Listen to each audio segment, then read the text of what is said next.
అబ్బో ఇక్కడ కేజీ చీరలు కొంటే అర కేజీ చీరలు ఫ్రీ అంట. మంగళ్య షాపింగ్ మాల్, కేజీల్లో సేల్, టన్నుల్లో ఆనందం. ఏంటి స్వామి ఇతను? చాలా మంచోడమ్మా, మెగాస్టార్ సినిమాలు చూసిన వాళ్ళు అయిపోతాడు. స్వామి అమ్మా, ఈ కాఫీ నేను ఎక్కడో తాగాను. మేడంకి స్పెషల్ కాఫీయా? పద మేడం రాసుకో చూచి. Thank you. పద కూర్చో.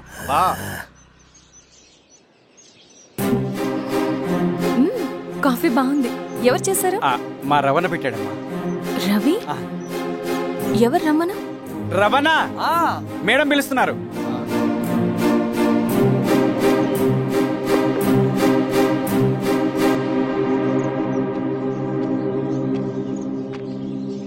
ఇతనే రవణ. శిరీష మీరా? రవి నువ్వేంటి ఇక్కడ? కాఫీ బాగుందా? చాలా. అది కాదు రవి, నువ్వు ఇక్కడ? ఈ హోటల్ మనోల్దే. మన ఫ్రెండ్స్ అందరు బాగున్నారా? చాలా బాగున్నారు. అవును మీరేంటి? ఏమైందన్నా? అన్నా స్వామి త్వరగా కారుతా. జాగ్రత్త. అన్నా త్వరగా పట్టింది అన్నా. త్వరగా పోనీ.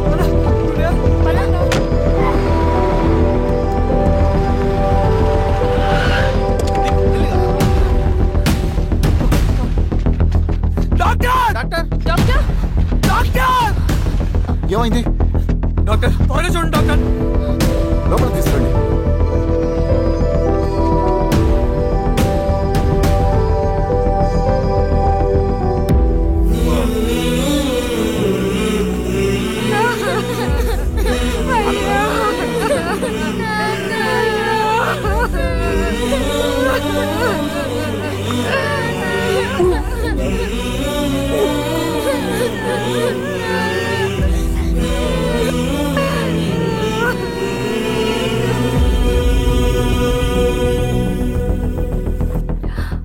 ఎలా ఉంది డాక్టర్? డాక్టర్ చనిపోయాడమ్మా.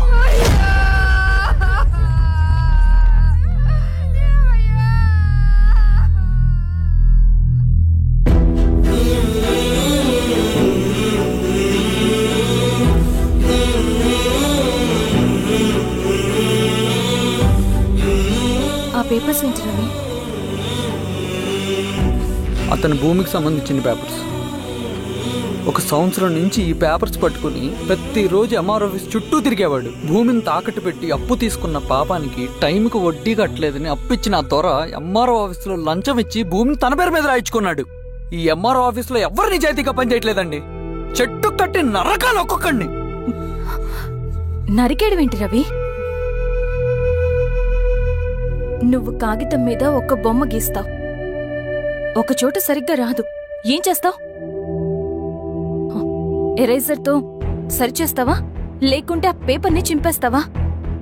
మరి మనుషుల విషయంలో ఎందుకు రాదు ఆ ఆలోచన? తప్పు చేసిన ప్రతి ఒక్కరిని నరుక్కుంటూ పోతే చివరికి మిగిలేది మనుషులు కాదు, శవాలు.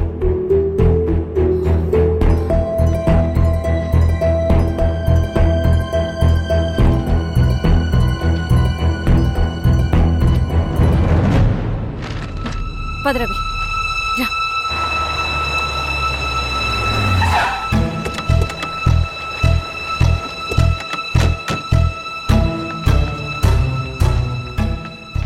పానుకోటి నర్సయ్య ల్యాండ్ ఎవరు చూస్తున్నారు? మీరెవరు? ఇదిగోండి అప్లికేషన్. ఇది డిస్ప్యూట్ ల్యాండ్, ఎవడేం చేయలేడు. నీ నిర్లక్ష్యం, నీ లెక్కలేనితనం వల్ల ఒక నిండు ప్రాణం పోయింది. ఒక కుటుంబమే రోడ్డు మీద పడింది తెలుసా? ఏంటమ్మా గొడవ?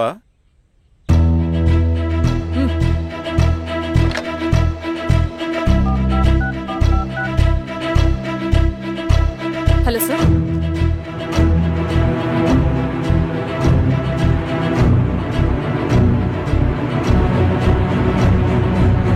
Okay sir.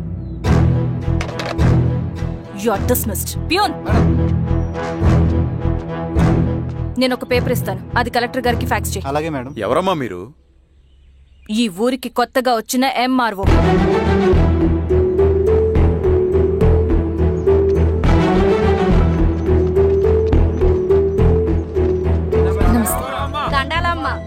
మీ పరిస్థితులు నాకు తెలుసు.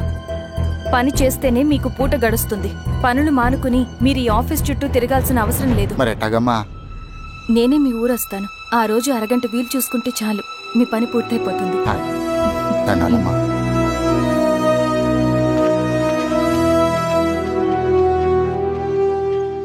ఎన్నిసార్లు తుడుచుకున్నా పోతాయి, కానీ వీళ్ళ నిర్లక్ష్యంతో పేదవాళ్ల ప్రాణాలే పోతున్నాయి.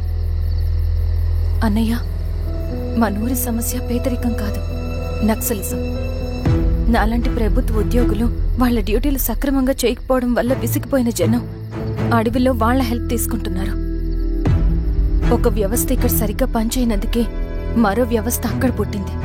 అందుకే నా పన్నం చేయనివ్వండి.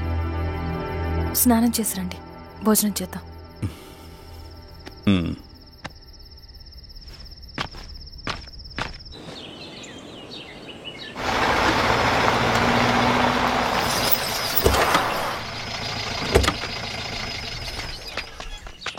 నమస్కారం అమ్మా. నమస్తే. ఇలా రండి. మీ ఊరు నుంచి కొందరు ఎంఆర్ఓ ఆఫీస్లో అప్లికేషన్స్ ఇచ్చారు. తను వాళ్ళ పేర్లు చెప్తారు, వాళ్ళని పిలవండి. అలాగే మేడం. వెళ్ళండి. Madam, coffee. నువ్వెప్పుడు వచ్చావు రవి? మీరు గంటకోసారి కాఫీ కావాలంటారు కదా, మాటి మాటికి వెళ్ళి రావడం ఎందుకని వచ్చేసా.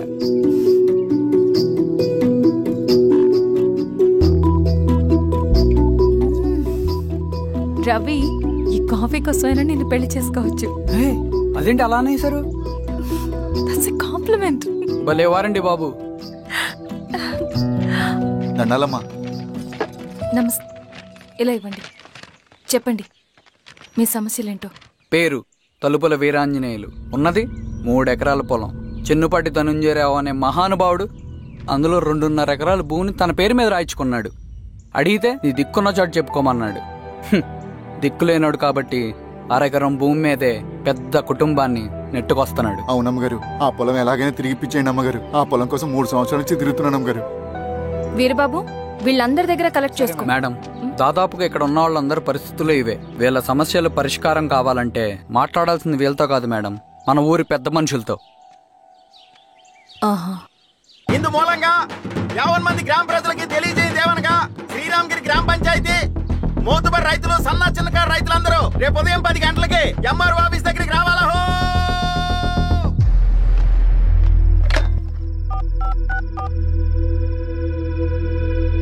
హలో, ఎవరు?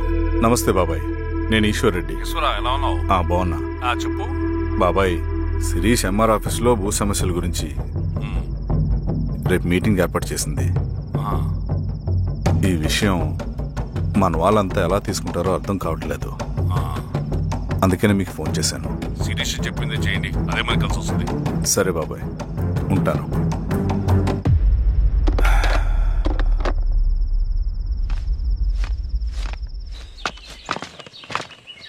నమస్తే మేడం. నమస్తే అమ్మా. కూర్చోండి. పొలాల్లో పండిన పంట కోతకొచ్చినా ఈ రోజుకి ఒక్క గింజ కూడా తెగకుండా పక్షులకు, పందికొక్కలకు ఆహారంగా పోతుందంటే దానికి కారణం ఇది. ఈ ఊరికి పట్టిన దౌర్భాగ్యం మీరు చేసిన అక్రమాల చిట్టా. కడుపు మంటతో ఉన్నవాళ్లు మీరు చెప్పిన కూలీకొచ్చి ఎందుకు పనిచేస్తారు? దౌర్జన్యాలు చేసి దిక్కున్న చోట చెప్పుకోమన్నారు. ఇప్పుడు అడవే వాళ్ళకి దిక్కైంది. అది ఎవరి తప్పు? మొత్తం 100 ఎకరాల పైచిలుకు భూమి వాళ్ల దగ్గర దౌర్జన్యంగా లాక్కుని ఇన్ని సంవత్సరాలుగా మీరు అనుభవిస్తూ ఉన్నది. మీ అంతట మీరుగా తిరిగిచ్చేస్తారా, లేదా చట్టం ఎలా పనిచేస్తుందో మీకు చేసి చూపించమంటారా? అలా చేయండి మేడం. నువ్వు ఆగవే నరసింహులు. ఏం చేయాలో మా ఎంఆర్ఓ గారికి బాగా తెలుసు.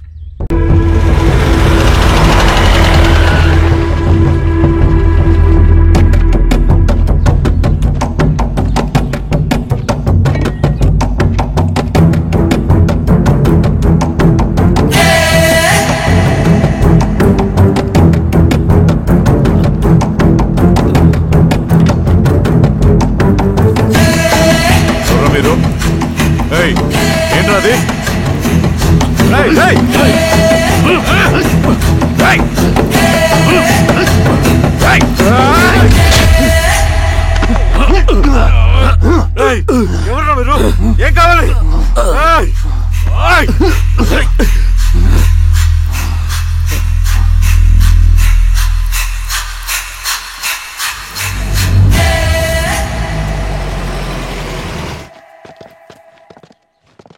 సార్ మన పోలీస్ టీం అడవంతా జల్లెడ పడుతున్నారు సార్.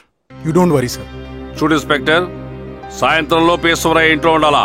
వాడికి ఏమైనా అయితే మీ డిపార్ట్మెంట్ లో ఏ ఒక్కడిని విడిచిపెట్టను నేను. అమ్మా, వాణ్ణి కలవటానికి వచ్చాను నేను.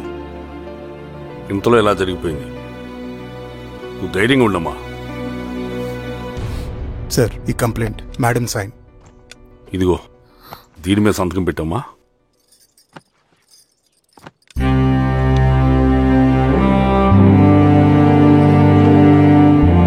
వెళ్ళండి, ముందెళ్ళి అబ్బని చూడండి.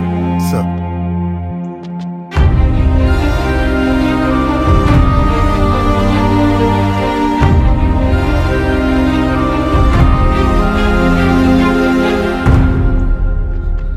అయ్యా అయ్యా అయ్యా, మన పొలంలో అయ్యా. ఏమైందిరా?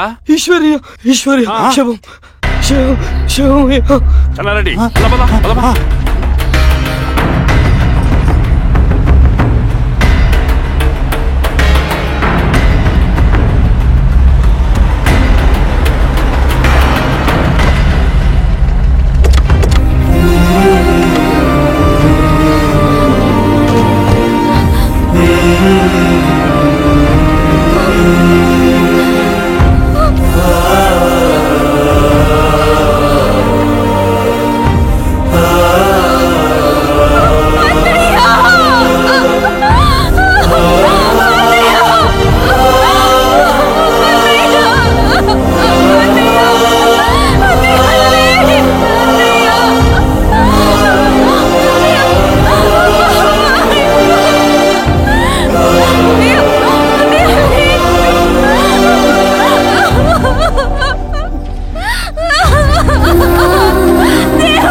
క్లియర్ చేయి. మీరందరూ జరగండి మా పక్కకి.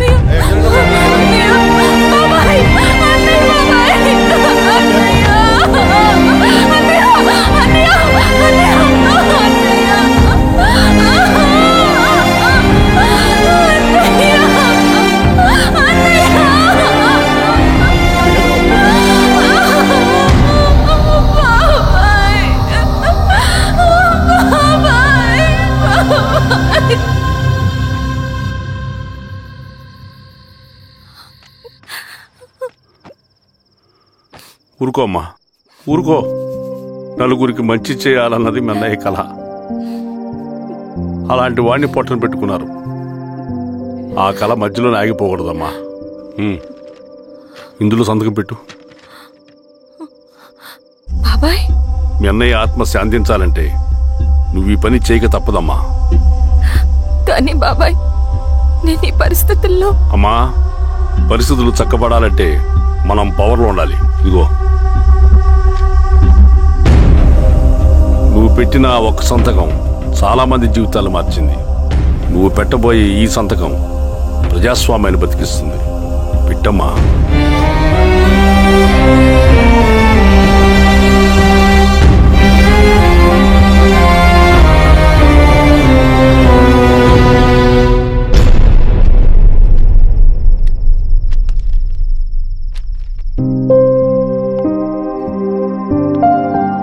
వెళ్ళొస్తాను.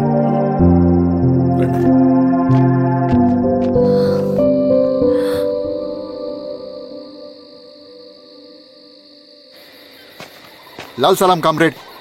లాల్ సలాం. వినపాక మండలం జెడ్పీటీసీ అభ్యర్థిగా శిరీషారెడ్డి. రవిని పిలిపించు. లాల్ సలాం కామ్రేడ్. లాల్ సలాం. ఎంఆర్ఓ శిరీష ఈ ఎలక్షన్ నుంచి తప్పుకోవాలి. ఏం చేయమంటావు అన్నా? శిరీషాని ప్రజాకోర్టులో హాజరుపరచాలి. అది నువ్వే చేయాలి. అన్నా, ఎక్కడికి పోతున్నాం మనం? సమసమాజ స్థాపన వైపుకు. బలహీనుని బానిసగా మార్చి దోచుకోవాలనుకునే బలవంతుడు గుండెలు చీల్చే వైపుకు. అభయం ఇచ్చే ఎర్ర జెండా నీడ వైపుకు. రవి, అందుకే ఎలక్షన్ జరగకూడదు. గెలిస్తే మనమే గెలవాలి. డబ్బు, కులం, రాజకీయ కండబలం, సానుభూతి ఓట్లు గాని గెలవకూడదు. ఈశ్వర్రెడ్డి హత్య జరిగింది కాబట్టి ఈసారి శిరీషకి హై సెక్యూరిటీ ఉంటుంది. జాగ్రత్తగా డీల్ చేయి.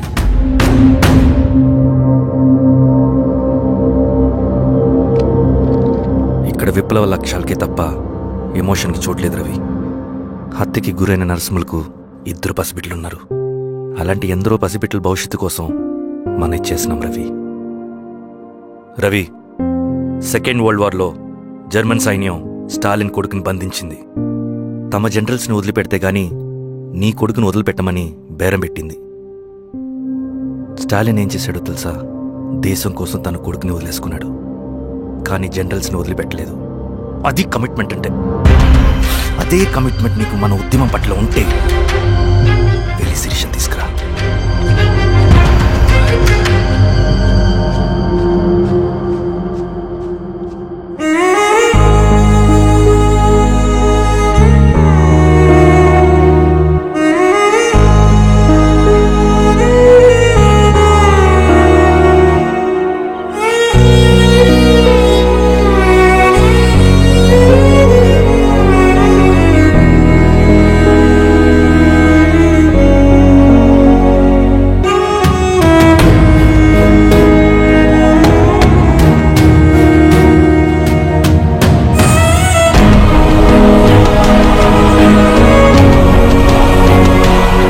అదే కమిట్మెంట్ నీకు మన ఉద్యమం పట్ల ఉంటే వెళ్ళి శిరీషను తీసుకురా.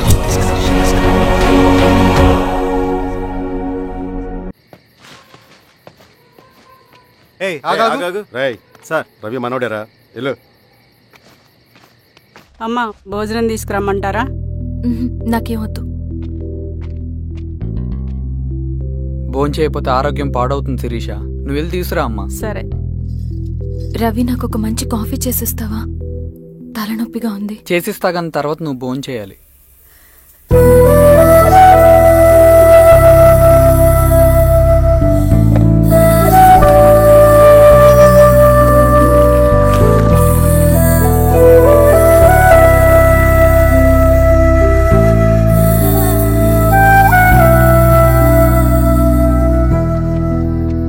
మీరేంటిలా? మంచినీళ్ళ కోసం వస్తున్నాను. ఓ, లోపల ఉన్నాయి, పదండి.